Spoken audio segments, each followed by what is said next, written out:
center, CENTER or CENTRE, year or RE, confused, realize, REALISE or JD, AC or JD.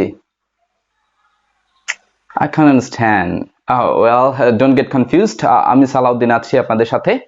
আজকে টিউটোরিয়ালের পরে এই confusion আমাদের জীবন থেকে চিরতরে বিদায় নেবে।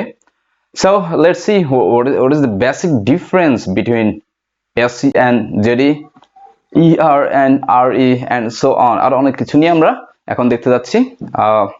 চলুন দেখি। আসলে আমরা জানি কনফিউজড সেটা কোনো মিস্টেক না।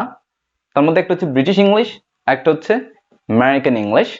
চলুন আমরা জেনে নিই ব্রিটিশরা কি লিখে, আমেরিকানরা কি লিখে এবং ব্রিটিশরা কি উচ্চারণ করে, আমেরিকানরা কি উচ্চারণ করে। আমরা তার মধ্যে কিছু জিনিস আমরা আজকে শিখতে যাচ্ছি এবং জানতে যাচ্ছি। চলুন দেখে নিই।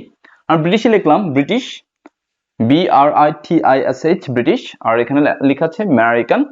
তো আমরা এখানে দেখছি ব্রিটিশ ইংলিশে একটা আর আছে, আর মানে RE, আর আমেরিকান ইংলিশে ER আছে। এজন্য বলবো ব্রিটিশের আর, আমেরিকান ER। আবার ব্রিটিশের আর মানে RE, আর আমেরিকান কি ER।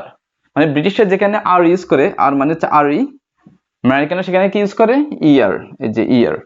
তাহলে দেখেন সেন্টার, CENTRE, আর ব্রিটিশের আর, আমেরিকান ER, সেন্টার দুটো ঠিক আছে। Metre, METRE metre British, METER meter American, এই যে RE আর এখানে হচ্ছে ER, দুটো ঠিক আছে।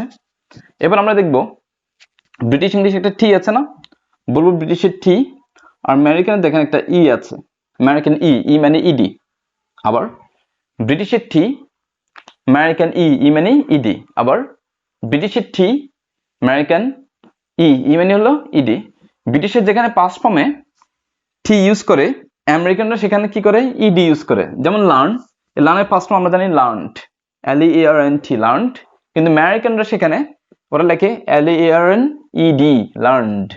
ওকে, এবার বলবো ব্রিটিশ একটা এস আছে, আমরা দেখি ব্রিটিশের এস, আমেরিকান হচ্ছে শেষ, আমেরিকান কি শেষ, শেষ লেটারটা কি ইংলিশে নিশ্চয় জেড, জেড। তার মানে ব্রিটিশের যেখানে এস ইউজ করে, আমেরিকানরা সেখানে জেড ইউজ করে। আবার বলবো একটু, ব্রিটিশের এস, আমেরিকান শেষ। আবার ব্রিটিশ এর এস, আমেরিকান শেষ। মানে ব্রিটিশরা যেখানে এস ইউজ করবে, আমেরিকানরা সেখানে কি ইউজ করবে জেড অথবা শেষ, শেষ লেটার হচ্ছে জেড। তাহলে দেখি রিয়েলাইজ, এই যে REALISE, এটা হচ্ছে ব্রিটিশ ইংলিশ, আর আমেরিকানরা সেখানে এস এর জায়গায় শুধু কি ইউজ করবে জেড। কনফিউজড কিছু নেই এখানে, দুটোই কারেক্ট। এবার দেখবো ব্রিটিশরা কখনো, ব্রিটিশদের আর নিয়ে অনেক নীতিমালা আছে, তবে ব্রিটিশরা কখনো ফুল স্টপের আগের আরটা উচ্চারণ করে না, আর আমেরিকানরা সকল আর উচ্চারণ করে। তাহলে যেমন বললাম মাই ফাদার, ব্রিটিশ বললে মাই ফাদার, আমেরিকান বললে মাই ফাদার।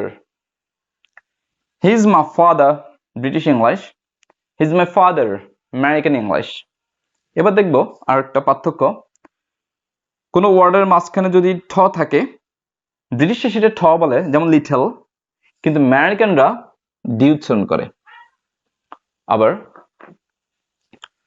ব্রিটিশরা ঠিকে ঠি উচ্চারণ করে, কিন্তু আমেরিকানরা ওয়ার্ডের মাঝখানে যে ঠ সাউন্ড থাকে ওদেরকে ঢ উচ্চারণ করে। যেমন লিটল, আমেরিকান বলে লিডল, লিডল। যেমন ম্যাটার একটা ওয়ার্ড আছে, আমরা বলি ইট ডাজন্ট ম্যাটার, তাহলে ব্রিটিশ বলে matter, it doesn't matter, American বলে it doesn't matter, it doesn't matter, matter. Okay, আরেকটা দেখি, যেটা আমরা শিডিউল বলি, এটা আসলে শিডিউল না, ব্রিটিশরা এটাকে বলে শেডিউল। আবার জ সাউন্ড আছে একটু, শেডিউল, আবার শেডিউল। আর আমেরিকানরা এটাকে বলে স্কেজুল, স্কেজুল, আবার schedule, schedule. British schedule, schedule, আবার শেডিউল, আমেরিকান স্কেজুল। সো অনেকগুলো পার্থক্য দেখলাম আমরা, এটা আমরা এখন থেকে তাহলে আর কোনটা কনফিউজ, কোনটা ঠিক কোনটা ব্যাঠিক বা ঠিক নেই এটা নিয়ে কোনো কনফিউশন কাজ করবে না আশা করছি। এবং নিজে যা জানি তাহলে অন্তত আমরা অন্যের লেখাটা কেটে দিব না, কারণ দুটোই আসলে কারেক্ট। অনেক টিচার কি করে, এটা লিখছে এটা জানে বিদায় ওটা কেটে দেয়, এটা জানে বিদায় এটা কেটে দেয়, আসলে না, দুটোই কারেক্ট। এই জন্য আমরা এটা জেনে নিব এবং অপরকেও জানতে আমরা সাহায্য করবো। And thank you so much for watching me and see you next time with a new video. Until then, stay healthy.